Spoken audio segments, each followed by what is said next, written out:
मेरा नाम जनाब मोहम्मद रियाज है। मेरा 161 शुमाली जामरे दरियाशी है जनाब।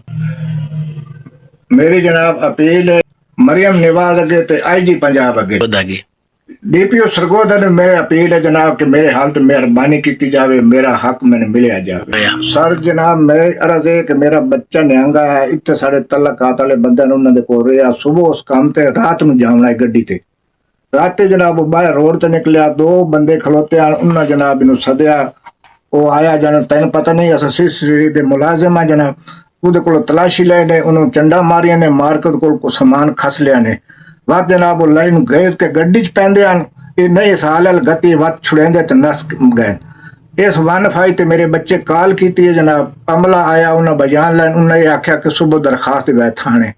ਸੁਬਹ ਜਨਾਬ ਅਸੀਂ ਦਰਖਾਸਤ ਲੈ ਕੇ ਗਏ ਆ, ਸਾਡੀ ਦਰਖਾਸਤ ਉਹਨਾਂ ਨਹੀਂ ਲਈ ਜਨਾਬ। ਦੁਬਾਰਾ ਵਨ ਫਾਈ ਤੇ ਕਾਲ ਹੋਈ ਹੈ ਤਾਂ ਸਾਡੀ ਉਹਨਾਂ ਦਰਖਾਸਤ ਕੀ, ਜਿਸ ਵੇਲੇ ਗੱਲਾਂ ਸਦੀਆਂ ਨੇ सफेद कागज ते मेरे को अंगूठे लगा के मैं जबरदस्ती जनाब थप्पा मारन लगा, डरांदा जनाब ते उठ मैं भजा दिता। सर जेड़ा बंदा ते बच्चे ते परचे ना वो बंदा थाने दे विच हारे ले वदा, उस तो 10-15 परचे जनाब वो टौटी कर रहा थाने दी, ओदी वजह तो साडी गल नहीं SHO मन्नी जनाब। सर जेड़ा है ना मुलजिम जेड़े दो हैं उन्हां दे विचों एक आया हुआ था, मैंने माफी दो, गलती मैं नहीं की, दूए की जी, मेरा तो गुनाह कसूर कोई नहीं। असा जनाब DPO दरखास्त दी, डिप्टी साहब ते लाए, उत्थे जनाब SHO नाल वंज के गल्लां SHO कीतियां, साडी गल उस कोई नहीं मन्नी। जुर्म तस्लीम करंदा वीडियो असी जनाब पेश कर देने उन्हां दी गल्लां दी, उन्हां जुर्म तस्लीम कीता, साडी SHO गल नहीं बस सुनी। मुलजमां दी थार ते सर SHO जनाब जातियात साडे नाल बनाई खड़ोता ते ओह जिथे वेंदी उत्थे गल्लां SHO करंदा जनाब, मुलजमां दे नाल रल के वंदा है। अच्छा जी, मेरा नाम मोहसन रजा वल्द गुलाम मुर्तजा है, मैं निहंग तहसील सीवाल जिला सरगोदा दा रिहायशी हाँ जी।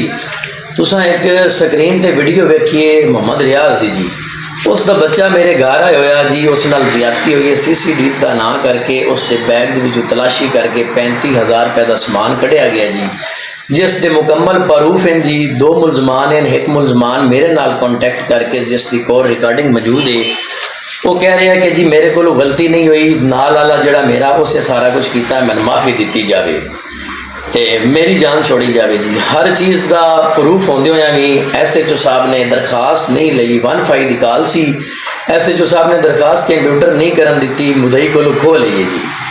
मुदई ने दोबारा 1 कॉल करके ते उत्थे दसिया कि SHO मेरी दरखास्त कंप्यूटर नहीं कर रहा। दोबारा जो 1 वाला ने कॉल की कि हुण दोबारा तुसीं लै जाओ, कर लेगा, फिर उन्हें जी दरखास्त कर ले गया कंप्यूटर करन तो बाद उतना ही फौरन उस फैसला किया है कंप्यूटर चेक कर लो जी, 10 मिनट पहले कंप्यूटर हुई है, 15 मिनट बाद खारिज कर दी गई है जी। मुदई दे अंगूठे इन्हें लवाए ने जी SHO साहब ने जबरदस्ती खाली पेपर ते चपेड़ा मार के जी, तो वही उसके उत्ते तहरीर बना के जी उसे ते DSP साहब ने दे दी इसके जी, ये मुदई ते बयान दे के गया जी। जनाब जी जगह ते रियाज जाता बेचारा गरीब, उस जगह ते SHO साहब मुलजमां दे नाल जांदे ने गल्लां करन। जनाब मेरी मरियम नवाज साहबा नूं अपील है, DPO Sargodha, DIG Sargodha, RPO साहब मेहरबानी। और जनाब ये सारा जिहड़ा काम हो रहा है इस दे पिछे रीज़न है जी एक राणा मुमताज़ भोण है जी निहंग तो, जिहड़ा पुलिस दे विचों जबरी लिटायर है जी, ठीक है। घोड़ा पुलिस का इंचार्ज रहा, वो खिलाफ जनाब 2006 दे विच 90/6 एक मुकदमा ट्राला चोरी का होया जी, ठीक है जी।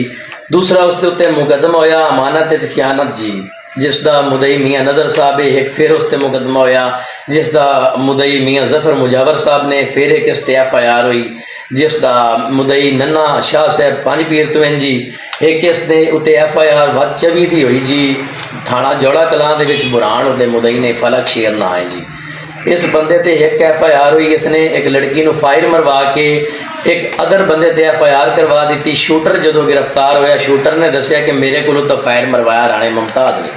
राणा मुमताज़ रिकॉर्ड याफ्ता आदमी है जी, इसके सारे टोटल है मुकदमे मेरे को लिखे हुए ने, FIR थाने ते लिखाण वाले पईयां ने जिहड़ियां कि SHO साहब नहीं देंदे, वो कंप्यूटर नहीं है जी, FIR हथ दियां लिखी हुई हैं क्योंकि कंप्यूटर रिकॉर्ड बाद च होया है, वो पहले हो गई हैं जी। जनाब ये वजह तो SHO साहब साडे नाल ज्यादती कर रहे हैं। इस बंदे ने SHO साहब को एक बंदा लैके आए ने, SHO साहब आख्या भी इस राणे मोहसन ते FIR देनी है।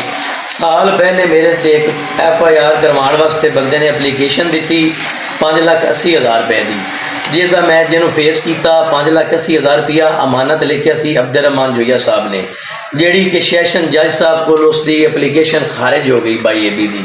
ਮੇਰੇ ਕੋਲ ਡਾਕੂਮੈਂਟਸ ਮੌਜੂਦ ਨੇ, ਜੱਜ ਸਾਹਿਬ ਨੇ ਆਰਡਰ ਕੀਤਾ ਕਿ ਇਸ ਕੋਲ ਕੋਈ ਸਬੂਤ ਨਹੀਂ। ਉਸ ਤੋਂ ਬਾਅਦ ਦੀਵਾਨੀ ਅਦਾਲਤ 'ਤੇ ਦਾਵਾ ਚੱਲ ਰਿਹਾ ਹੈ, ਉਹ ਮੈਂ ਨਾਲ ਲਾ ਦੇ ਸਾਂ ਜਿਹੜੇ ਜੱਜ ਸਾਹਿਬ ਕੋਲ ਚੱਲ ਰਿਹਾ, ਮੈਂ ਉਹਦਾ ਜਵਾਬ ਦਾਵਾ ਹੁਣ ਦੇਣਾ ਹੈ, ਵਕੀਲ ਮੈਂ ਅੱਗੂ ਪੇਸ਼ ਕਰ ਦਿੱਤਾ ਹੈ।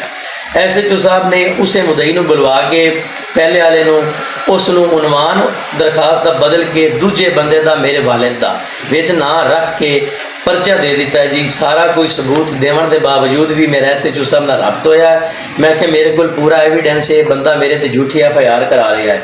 ਐਸਐਚਓ ਸਾਹਿਬ ਮੈਨੂੰ ਦੱਸਿਆ ਕਿ ਮੈਂ ਪਿੰਡੀ ਡਿਊਟੀ 'ਤੇ ਹਾਂ, ਤੁਸੀਂ ਮੰਡੇ ਵਾਲੇ ਦਿਨ ਆ ਜਾਓ। ਮੇਰੇ ਕੋਲ ਰਿਕਾਰਡਿੰਗ ਹੈ ਜੀ, ਮੈਨੂੰ ਮੰਡੇ ਦੇ ਦਿਨ ਦਾ ਟਾਈਮ ਦਿੱਤਾ ਗਿਆ ਹੈ, ਉਹ ਵੀ ਕਿਹਾ ਜੀ ਰਾਬਤਾ ਕਰਕੇ ਆਣਾ, ਤੇ ਹਫਤੇ ਵਾਲੀ ਰਾਤ ਐਫਆਈਆਰ ਦੇ ਦਿੱਤੀ, ਜੁਮੇ ਵਾਲੀ ਰਾਤ ਮੇਰੇ ਕੋਲ ਮੌਜੂਦ ਹੈ। ਬਿਲਕੁਲ ਝੂਠਾ ਮੁਕੱਦਮਾ ਹੈ 125/26 ਜਿਹੜਾ ਕਿ ਫੀਸ ਲੈ ਕੇ ਦਿੱਤਾ ਗਿਆ ਜੀ। ਬਰਾਏ ਮਿਹਰਬਾਨੀ ਐਫਆਈਆਰ ਖਾਰਿਜ ਕੀਤੀ ਜਾਵੇ, ਜਿਸ ਦਾ ਕੋਈ ਮੌਕਫ ਸਾਜ਼ਾ ਨਹੀਂ ਹੈ, ਬਿਲਕੁਲ ਇਹ ਮਿਲੀ ਭਗਤ ਨਾਲ ਐਫਆਈਆਰ ਹੋਈ। ਜਦੋਂ ਜੱਜ ਸਾਹਿਬ ਨੇ ਖਾਰਿਜ ਕਰ ਦਿੱਤੀ, ਐਡੀਸ਼ਨਲ ਸੈਸ਼ਨ ਜੱਜ ਕੋਲ ਖਾਰਿਜ ਹੋ ਗਈ ਜੀ। ਇਹਨਾਂ ਨੇ ਮੁਦਈ ਨੂੰ ਬੁਲਾ ਕੇ ਆਂਦਾ ਹੈ ਤੋੜ, ਆਪਣੇ ਕੋਲੋਂ ਖਰਚਾ ਦੇ ਕੇ ਪੁਲਿਸ ਨੂੰ ਮੁਮਤਾਜ਼ ਭੌਣ ਨੇ ਐਫਆਈਆਰ ਕਰਾਈ ਹੈ। ਮੈਂ ਇਸ ਗੱਲ ਦਾ ਸਬੂਤ ਦੇ ਸਕਦਾ ਜੀ।